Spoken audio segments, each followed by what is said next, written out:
and welcome to ACR Journals on Air podcast. I am your host, Vicky Shamigam. There is a saying, not all storms come to disrupt your life. Some come to clear your path. Over the past 3 years, as we have dealt with the unprecedented challenges of the pandemic, it's sometimes hard to see the positives that have come out from this time. However, one of the positives in our field has been the work of the ACR Virtual Learning Series, which included Viral, the Virtual Rheumatology Learning Series, VIP, the Virtual Rheumatology Practicum, Vital, the Virtual Rheumatology Teaching Lessons, and VFit, Virtual Fellows in Training Program. I'm joined today by Dr. Anisha Dua, Fellowship Program Director at Northwestern Feinberg School of Medicine, and Dr. Marcy Bolster, Fellowship Program Director at Massachusetts General Hospital. Anisha and Marcy, it's a pleasure to have you on the show. Welcome. Thank you. Thanks for having us. I'm excited to be here. Yeah, thanks so much, Vicky. It's great to be here, and I'm happy to be joining you and Anisha. So, Anisha, I wanted to start with you. Can you tell our listeners a little bit of background? In March of 2020, as the world shut down and the rest of us were trying to juggle surge planning lists, patient care, childcare, and sourcing toilet paper, you, on the other hand, were busy thinking about the future of rheumatology and coming up with innovative ways to pivot to a new online education platform. Can you tell us about that time? And in particular, tell us about your mindset during that time, because while other people were shutting down, you apparently were thinking big. Thank you. That makes it sound very well planned and beautiful. It was not the case. I mean, I was definitely thinking about the fact that our fellows needed some sort of continued didactic training, right? We were all sort of spinning our wheels trying to figure out how to survive or go to the next step. But really, it came down to just my fellows asking me, what's our plans? What are we supposed to do for our didactic lectures? And so I started asking for different ideas. And then honestly, I was at home one weekend and I sent an email to some of the program directors in the Chicagoland area. I sent an email to Marcy, basically saying we need to figure out a way to continue to teach our fellows. And all of us were overextended in many different facets. And so it was reaching out and it really picked up momentum. I think within 24 hours of that first email, 32 different program directors responded saying, we're interested, we want to do something, we don't know what it is. And so really it built from there, and the ACR picked up on it, and the Committee on Training and Workforce basically provided a ton of support to try to make this really happen. And the working group was formed. So about, I think, 5 program directors decided to come up with a curriculum and figure out a way to get speakers to teach our fellows during this time. It was normally when we do educational interventions, we have a nice needs assessment. We think about the problem, we develop the curriculum. And in this case, there clearly wasn't the time to do that. I think it was really just based out of a clear need and then a really strong tie between all of the educators in rheumatology and people really stepping up to try to develop this program and get it off the ground really quickly. So that was really what inspired it. It was completely out of need. I wish it was a more beautiful answer, but that was what made it happen. No, that's great. And Marcy, your institution was on the East Coast, had an earlier surge than Anisha's as you came up for air after that initial wave of COVID. Tell us about kind of how the task force adapted over the summer to develop the VIP and Vital programs and kind of that part of the process. Sure, you're right. We really were taken over by the surge of COVID in the spring of 2020, and we were so fortunate to have the Viral program come together so quickly, and I was delighted to be part of the planning for it. And one of the things that really, I guess, one of the silver linings of the Viral program that we realized was truly so impactful was that we as program directors recognized that didactic sessions bring people together. In the surge, when everybody was working from home, we were all so separate. So Viral helped to bring us together. And we saw the strength in that. And we knew that the pandemic was going to be going on for a long time. At that point, obviously, we had no idea when we'd be returning to work in person in Boston. We definitely were still working from home and just starting to filter back in over the summer. And our program has a summer series in Boston that we share with another institution, our sister institution at the Brigham. We knew that we weren't going to be able to be in person. And there are many programs that have these summer programs to bring their first-year fellows together in person to learn to do kind of rheumatology 101, if you know what I mean with that. And the group that got together to create Viral saw an identified need to bring new first-year fellows who some would be working from home, some would have limited access to faculty. There certainly wouldn't be the usual didactics over the summer.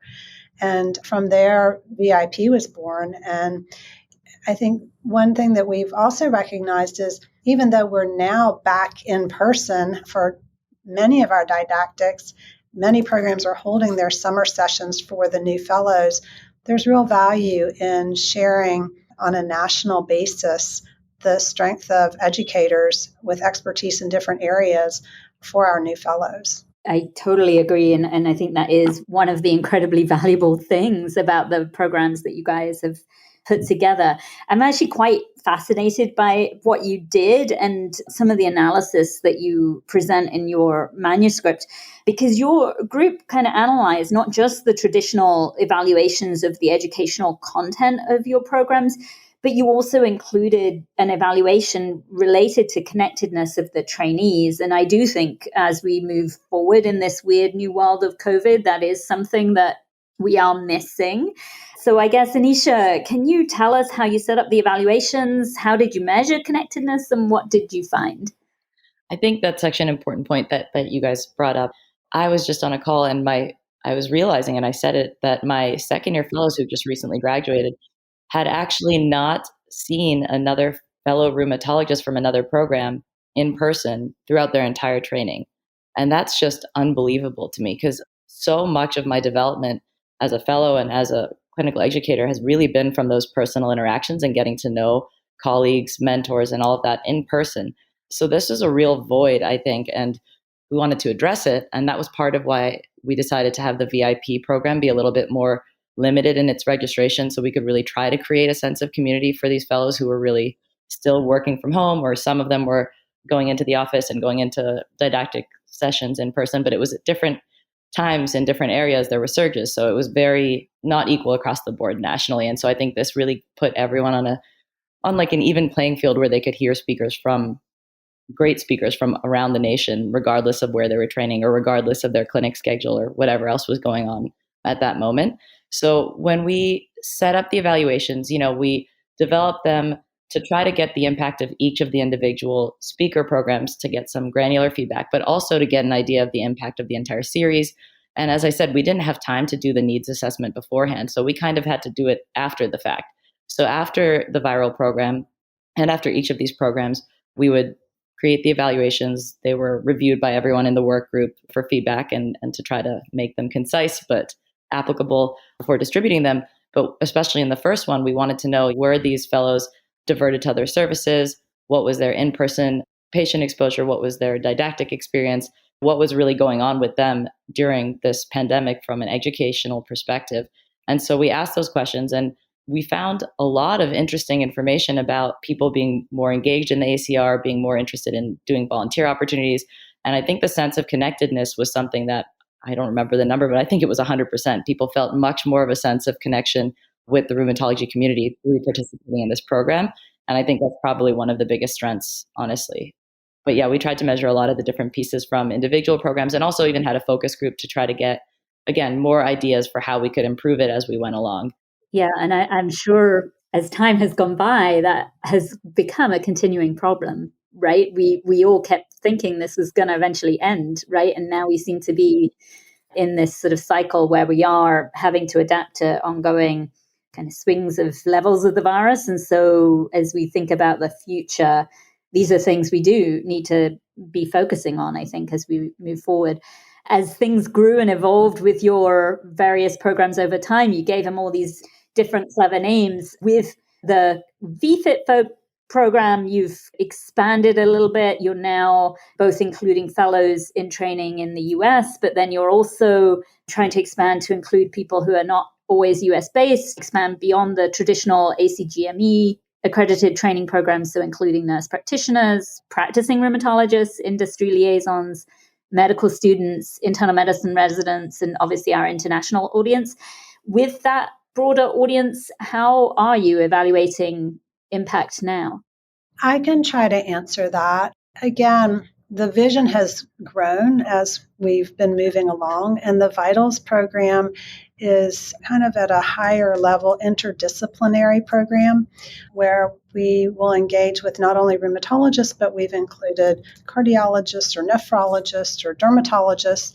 And I think what we saw initially with viral was that there was global reach. We had an incredible number of attendees. We had over 50 countries who were participating as attendees. There are attendees from over 50 countries. And we realized that rheumatology education really can have global impact. And just as much as we can share what we have globally, we also have the strength of educators around the world who can contribute to the knowledge that we are providing for our fellows. And while the VFIT program speaks to FIT being fellows in training, we also recognize that there are learners across the spectrum that can benefit in different ways from the curriculum, the content that's offered. And so that would include medical students, it would include NP and PA students, it would include NPs and PAs. I know program directors are often in good attendance and high attendance at the programs virtually, and that other faculty and community practice physicians can benefit. The one thing that I'm not sure we've talked much about today is that these programs are all available. The sessions are all available on the ACR website, so they can be watched asynchronously, which I think really does lead to a greater connectivity and availability for people who might be busy seeing patients during the day. How we're assessing it, we have an evaluation system that we send to people who are registered for the program. And the evaluation is meant to provide feedback to the session planners. We favor a shorter feedback form so that we'll get people to fill it out.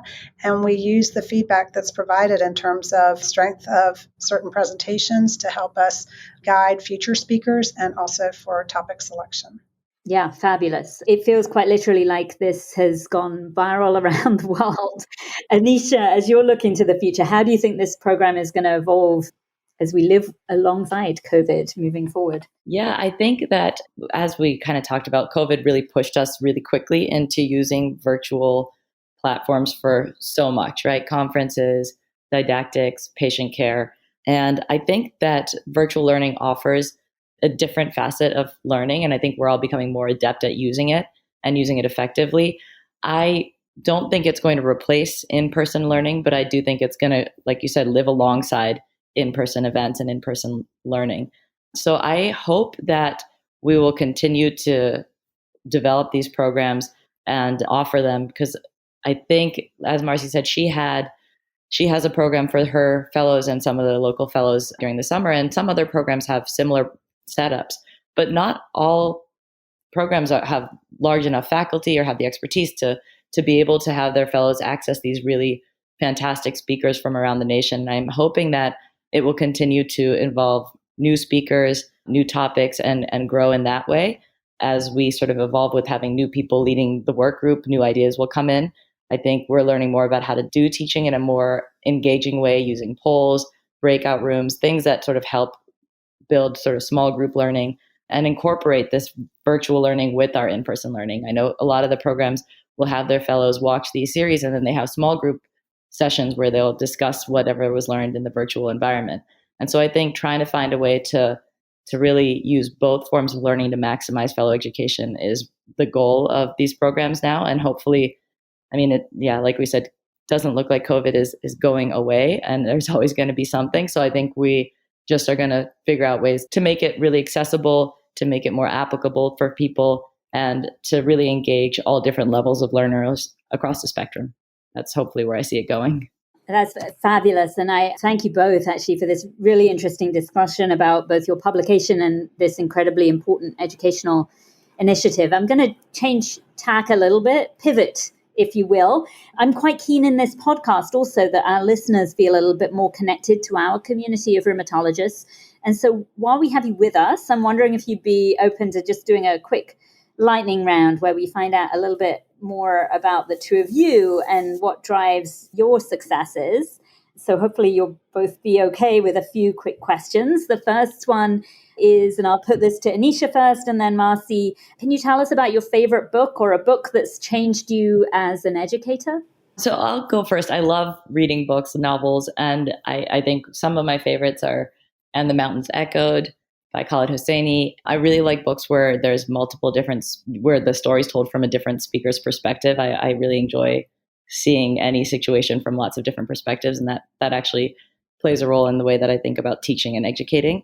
And then another favorite is A Man Called Ove, which I recently read and sent to Marcy. But I have a lot of favorite books. And I look forward to reading that at the beach next week.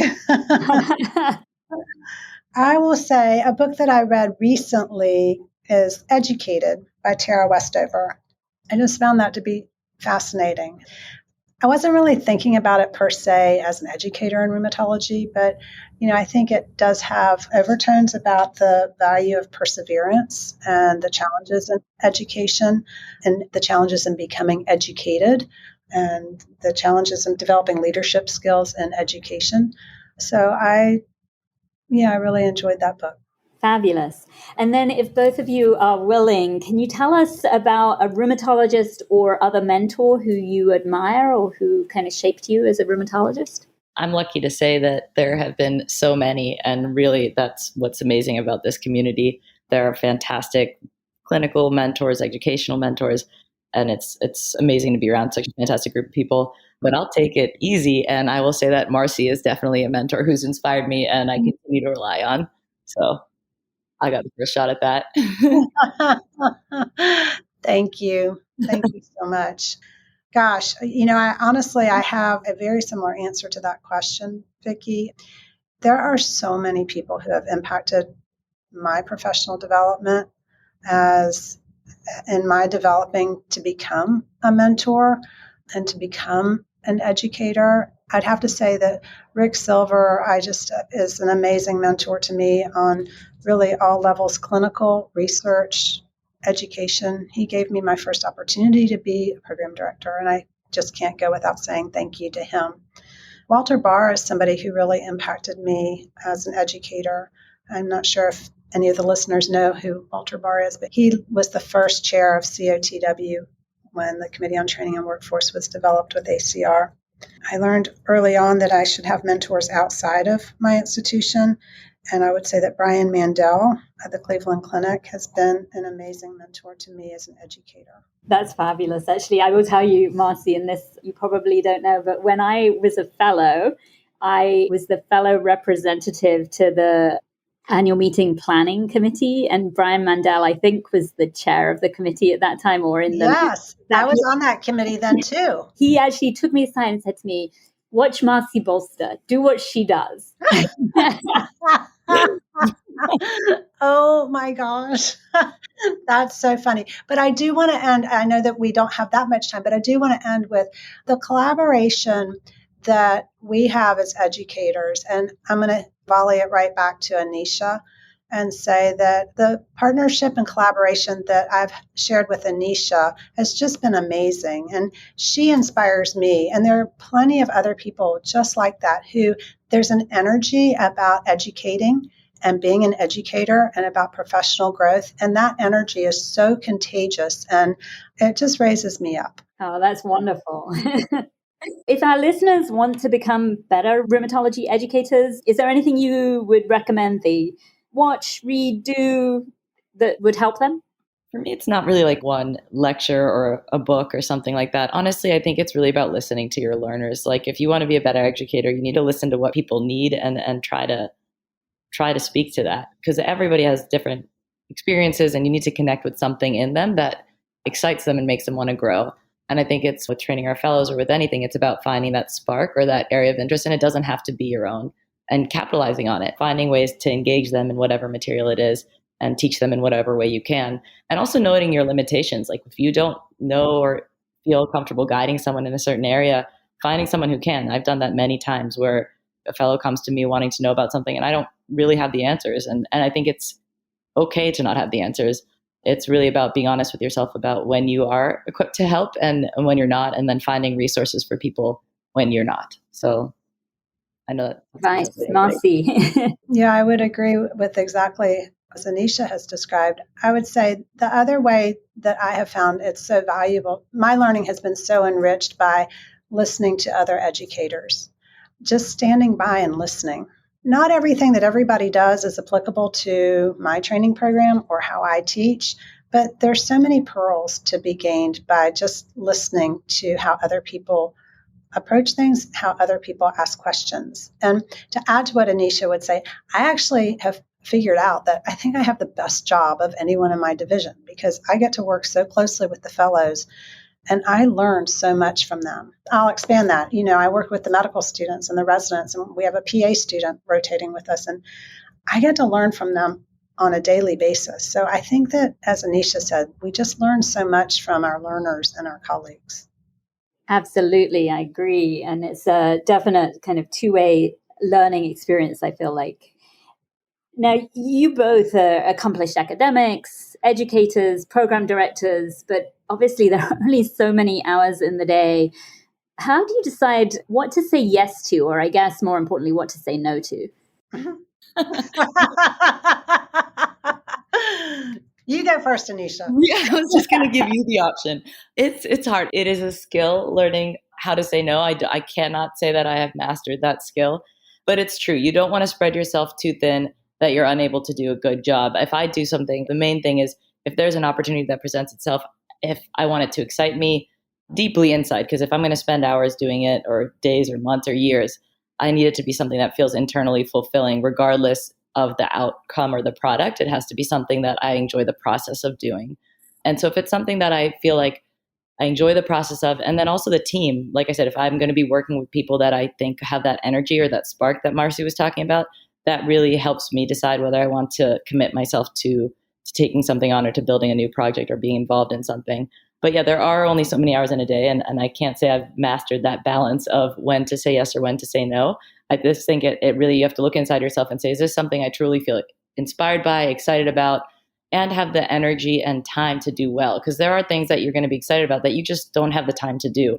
And so when things come along where I don't think I'm going to be able to give it my full 100% self, then I pass on those opportunities. Good advice. Marcy. I love this question, Vicki, because I think saying yes is so much a part of what has helped me grow professionally. Maybe I just don't know that you can actually say no. I do say no every now and then. And I feel like when I think to myself, or someone asks me, when should I say yes? When should I say no? I'm very generous with yeses. And I think of it as, is this going to help me grow as a person or professionally? And can I provide value added?